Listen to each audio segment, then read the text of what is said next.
तो ये अभी हमने पढ़ा, 3 प्रॉपर्टीज पढ़े हमने, चार्ज की 3 बेसिक प्रॉपर्टीज, ठीक है। अब हम पढ़ रहे हैं कि कंडक्टर्स क्या होते हैं और इंसुलेटर्स क्या होते हैं। तो ये सबको पता है कि कंडक्टर्स जो इलेक्ट्रिसिटी कंडक्ट करते हैं, जो हीट कंडक्ट करते हैं, वो कंडक्टर्स होते हैं, और जो इलेक्ट्रिसिटी हीट कंडक्ट नहीं कर पाते हैं या कम कंडक्ट कर पाते हैं उनको हम इंसुलेटर कहते हैं, ठीक। कंडक्टर्स में क्या होता है, क्यों ये इलेक्ट्रिसिटी कंडक्ट कर पाते हैं, तो इनके अंदर फ्री इलेक्ट्रॉन्स होते हैं जो फ्रीली मूव करते हैं पूरे मेटल के अंदर, और वो इलेक्ट्रिसिटी और हीट कंडक्ट करते हैं, ठीक है। इंसुलेटर्स के अंदर फ्री इलेक्ट्रॉन्स बहुत कम होते हैं या नहीं होते हैं, ठीक है। तो इसमें जो इलेक्ट्रॉन्स होते हैं वो फ्री होते हैं, इनके अंदर फ्री इलेक्ट्रॉन्स होते हैं, और इसके अंदर फ्री इलेक्ट्रॉन्स नहीं होते हैं, यानी इलेक्ट्रॉन्स जो होते हैं वो रिस्पेक्टिव एटम के साथ बाउंड होते हैं, ठीक है। Electrons are bound with their respective nucleus या एटम, कुछ भी लिख सकते हैं।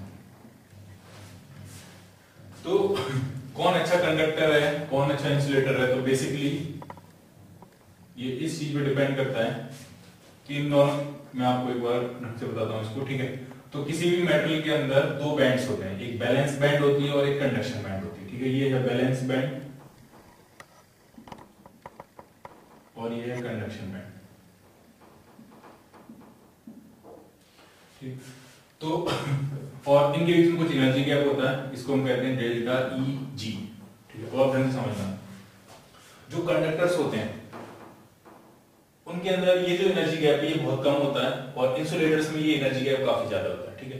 कंडक्टर्स में जो इलेक्ट्रॉन्स, ये 2 बैंड्स के लिए आपको, ये फर्स्ट बैंड बैलेंस बैंड है, इसके अंदर जो इलेक्ट्रॉन्स होंगे वो वैलेंस शेल में होंगे, और इसके अंदर जो इलेक्ट्रॉन्स होंगे वो फ्री इलेक्ट्रॉन्स होंगे। वो किसके लिए रिस्पांसिबल होंगे, कंडक्शन के लिए, कंडक्शन के लिए रिस्पांसिबल होंगे, ठीक है। तो इनके बीच में एनर्जी गैप कितना है, डेल्टा ई जी, ठीक है। तो कंडक्टर्स में ये एनर्जी गैप बहुत कम होता है, तो इलेक्ट्रॉन्स आसानी से बैलेंस बैंड से जंप करके कंडक्शन बैंड में चले जाते हैं। जब कंडक्शन बैंड में चले जाते हैं इसका मतलब वो फ्री हो जाते हैं और वो क्या कंडक्ट कर सकते हैं, इलेक्ट्रिसिटी, ठीक है। इंसुलेटर के अंदर ये एनर्जी गैप बहुत ज्यादा होता है, तो इलेक्ट्रॉन्स बैलेंस बैंड से जंप करके कंडक्शन बैंड में नहीं पहुंच पाते हैं, ठीक है। नहीं पहुंच पाते हैं तो उनमें इलेक्ट्रिसिटी कंडक्शन बहुत कम होता है, ठीक है। तो सब कुछ डिपेंड करता है इस एनर्जी गैप पे। ये एनर्जी गैप जितना कम होगा वो ऑब्जेक्ट, वो सब्सटेंस उतना अच्छा कंडक्टर होगा, ये एनर्जी गैप जितना ज्यादा होगा वो सब्सटेंस उतना अच्छा इंसुलेटर होगा। क्लियर है ये, ठीक है। मेटल्स के केस में ये दोनों बैंड्स एक दूसरे के साथ ओवरलैप होते हैं, यानी एनर्जी गैप ऑलमोस्ट कितना होता है, 0, इसलिए मेटल्स परफेक्ट कंडक्टर होते हैं। क्लियर, ठीक है। और इंसुलेटर के केस में ये गैप बहुत ज्यादा होता है, कितना होता है ये गैप इंसुलेटर के केस में, तो वो लगभग होता है कुछ 6 इलेक्ट्रॉन वोल्ट के आसपास, ठीक है।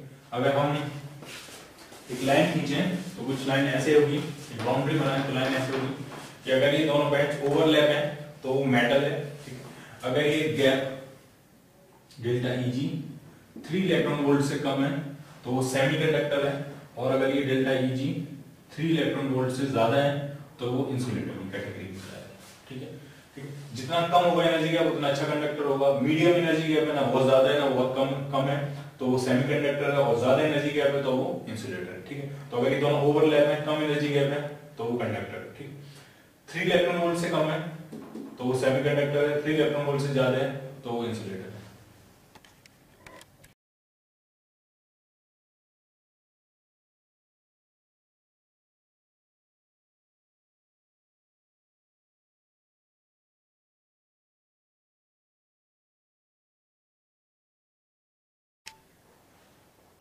अब हम पढ़ रहे हैं चार्जिंग ऑफ ए बॉडी, ठीक है।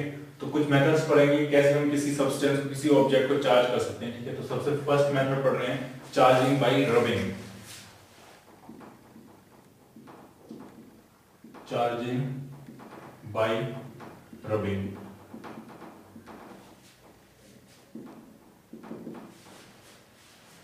तो हम क्या कर रहे हैं, एक एक्सपेरिमेंट कर सकते हो आप कि अगर आप किसी ऑब्जेक्ट को रब करो तो वो चार्ज हो जाता है, कैसे, ठीक है।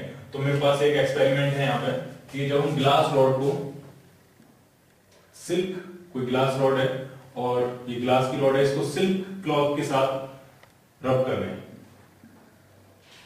ठीक है। जब इसको रब करते हैं तो रबिंग की प्रोसेस में क्या होता है, कुछ इलेक्ट्रॉन्स एक सब्सटेंस से दूसरे सब्सटेंस पे ट्रांसफर हो जाते हैं, ठीक है। तो जिससे ट्रांसफर हो जाएंगे वो पॉजिटिवली चार्ज हो जाएगी और जिस पे ट्रांसफर हो जाएंगे वो नेगेटिवली चार्ज हो जाएगी, ठीक है। जब ग्लास रॉड को हम सिल्क क्लॉथ से रब करते हैं तो ग्लास रॉड से कुछ इलेक्ट्रॉन सिल्क क्लॉथ पे ट्रांसफर हो जाते हैं, तो ग्लास रॉड पॉजिटिवली चार्ज आती है और जो सिल्क क्लॉथ होगा आपका वो नेगेटिवली चार्ज आता है, ठीक है। जब इस तरह से चार्जिंग होती है तो इसको हम कहते हैं चार्जिंग बाय रबिंग। क्लियर है ये? मेरे पास एक है एक्सपेरिमेंट, कोई भी आप नॉन कंडक्टर या कोई भी ले सकते हो आप, और अगर आप इसको रब करोगे, मैंने इसका छोटा सा पीस लिया है, और अगर आप इसको कॉटन से किसी भी रब करोगे, जैसे मैं इस जैकेट से रब करके देखता हूँ, तो इस रबिंग की प्रोसेस में ये चार्ज हो सकती है, ठीक है। कुछ इलेक्ट्रॉन्स इससे निकल के जैकेट पे चले जा सकते हैं या फिर जैकेट से निकल के इस पर भी जा सकते हैं, ठीक है। तो कुछ ऐसा हो सकता है इसमें कि या तो ये पॉजिटिवली चार्ज हो जाएगा और या फिर ये कैसा हो जाएगा, नेगेटिवली चार्ज हो जाएगा, ठीक है। तो इसको चार्ज को चेक कर सकते हैं हम कि ये चार्ज हुआ है कि नहीं हुआ है, ठीक है।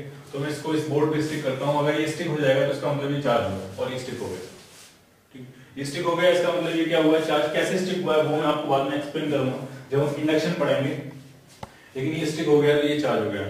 ये नॉर्मल एवरीडे लिविंग में भी होता है, जब आप कॉम्ब करते हो हेयर्स कॉम्ब करते हो, जो कॉम्ब होता है वो फ्रिक्शन की वजह से क्या जाता है चार्ज, आप उससे छोटे छोटे पेपर के पीसेस उठा सकते हो, ठीक है। तो सेम प्रोसेस है ये, ठीक है, चार्जिंग बाय रबिंग, ठीक।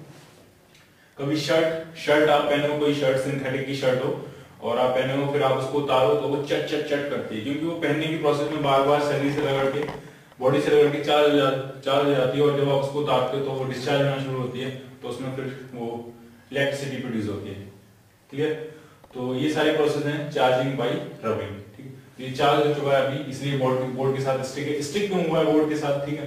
तो हम अभी पढ़ेंगे जब हम पढ़ेंगे इंडक्शन, ठीक है, चार्जिंग बाय इंडक्शन, क्लियर। तो सेकंड पढ़ते हैं हम चार्जिंग बाय कांटेक्ट। ये सिंपल है, कोई भी अनचार्ज ऑब्जेक्ट है, न्यूट्रल ऑब्जेक्ट, इस पे कोई चार्ज नहीं है, और एक चार्ज ऑब्जेक्ट आप इसके पास लेके आए और अगर ये इसके साथ कांटेक्ट में आ जाता है तो चार्ज, जिस पे ज्यादा चार्ज है उससे जिस पे कम चार्ज है वहां ट्रांसफर हो जाएगा, ठीक है। कुछ चार्ज इस ऑब्जेक्ट से इस न्यूट्रल ऑब्जेक्ट पे ट्रांसफर हो जाएगा, तो ये ऑब्जेक्ट भी पॉजिटिवली चार्ज हो जाएगा, ठीक है। चार्ज फ्लो करता है हमेशा हायर पोटेंशियल से लोअर पोटेंशियल की तरफ, ठीक है। पोटेंशियल क्या होता है वो बाद में डिस्कस करेंगे, ठीक है। तो ये चार्ज जैसे आपने इसको कांटेक्ट में आया तो कुछ पॉजिटिव चार्ज इस पे ट्रांसफर हो गया। एक्चुअल में क्या हुआ होगा, एक्चुअल में इस पे इलेक्ट्रॉन्स की डेफिशिएंसी है और इस पे इलेक्ट्रॉन्स में ज्यादा है ना कम है, तो कुछ इलेक्ट्रॉन्स एक्चुअल में इस ऑब्जेक्ट से इस ऑब्जेक्ट पे ट्रांसफर हो गए होंगे। जब इलेक्ट्रॉन्स यहाँ से यहाँ ट्रांसफर हो जाएंगे तो इस पे कैसा चार्ज आ जाएगा, पॉजिटिव चार्ज आएगा, ठीक है। चार्ज जो कंडक्ट होता है, ठीक है, चार्ज जो फ्लो होता है एक सब्सटेंस से दूसरे सब्सटेंस, एक ऑब्जेक्ट से दूसरे ऑब्जेक्ट, तो हमेशा इलेक्ट्रॉन्स के टर्म्स में फ्लो होता है, क्योंकि प्रोटॉन चार्ज फ्लो में कंट्रीब्यूट नहीं करते हैं, क्योंकि वो न्यूक्लियस के अंदर होते हैं और वो मूव नहीं करते हैं, ठीक है। मूव कौन करते हैं, सिर्फ फ्री इलेक्ट्रॉन्स, ठीक है। तो इसके अंदर जो फ्री इलेक्ट्रॉन्स होंगे वो कुछ फ्री इलेक्ट्रॉन्स मूव करके इस पे आ गए होंगे, तो इसका पॉजिटिव चार्ज स्लाइटली कम हो गया होगा, और वो पॉजिटिव चार्ज हम कह सकते हैं इनडायरेक्टली वो कहां पहुंच गया, इस ऑब्जेक्ट पे पहुंच गया, ठीक है। ये सिंपल है चार्जिंग बाय कांटेक्ट, क्लियर है। इस चार्जिंग बाय कांटेक्ट में कौन चार्ज फ्लो करा रहा है, पॉजिटिव चार्ज अपने आप यहां से यहां फ्लो नहीं कर रहा है, एक्चुअल में इलेक्ट्रॉन्स यहां से यहां फ्लो कर रहे हैं, जिसकी वजह से इस पे कैसा चार्ज आ जाएगा, पॉजिटिव चार्ज आ जाएगा।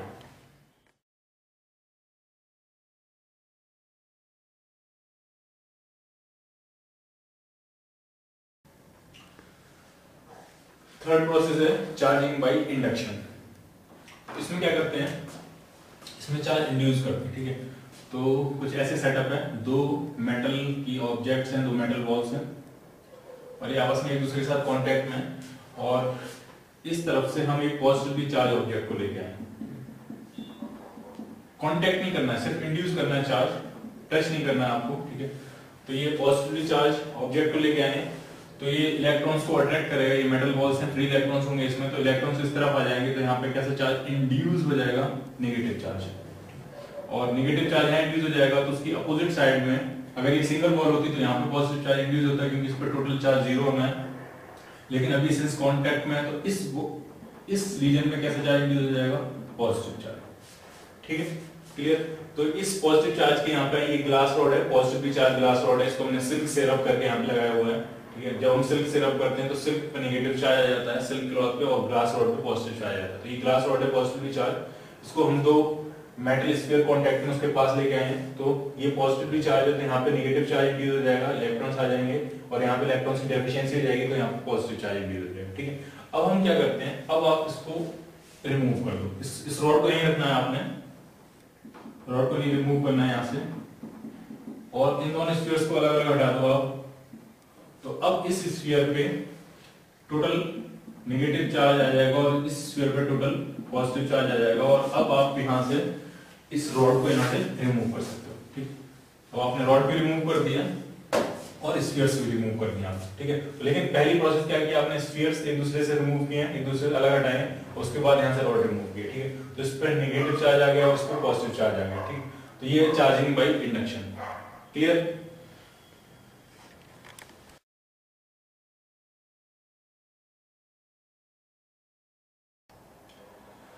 आप ऐसे भी चार्ज कर सकते हो, अगर आपके पास एक सिंगल स्फीयर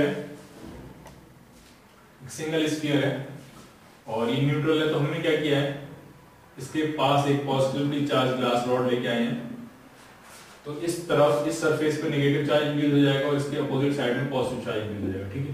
अब हम क्या कर रहे हैं, इसकी इस सरफेस को अर्थ कर रहे हैं, तो ये जितना पॉजिटिव चार्ज है इंड्यूस हुआ है वो सारा अर्थ हो जाएगा, ठीक है। तो इसमें फाइनल कैसा चार्ज बचेगा, कुछ ऐसे। उसके बाद अब आपको ये अर्थिंग भी यहाँ से हटा लेनी है, और ये ग्लास रॉड भी यहाँ से हटा देनी है, और ये स्फीयर कैसा चार्ज हो जाएगा, नेगेटिवली चार्ज। ये भी क्या है, चार्जिंग बाय इंडक्शन, ठीक है।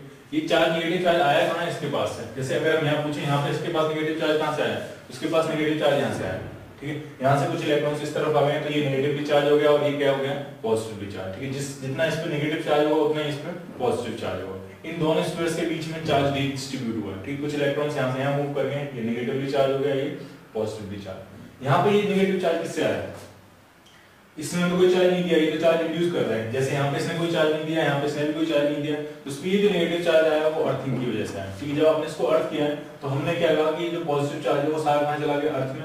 एग्जैक्टली पॉजिटिव चार्ज कभी नहीं मूव करता, हमेशा नेगेटिव चार्ज मूव करता है, इलेक्ट्रॉन्स मूव करते हैं। तो एक्चुअल में क्या हुआ होगा, एक्चुअल में इलेक्ट्रॉन्स नीचे से चढ़ के ऊपर आएंगे, जिन्होंने इस तरफ जो पॉजिटिव चार्ज अपीयर हुआ है उसको खत्म किया होगा, ठीक है। तो इसलिए ये नेगेटिव चार्ज है, ये कहां से आया है, अर्थ से आया, अर्थिंग की वजह से आया, ठीक है। अर्थ से आए हैं इलेक्ट्रॉन्स, और जिन्होंने इस पे नेगेटिव चार्ज बनाया, क्लियर।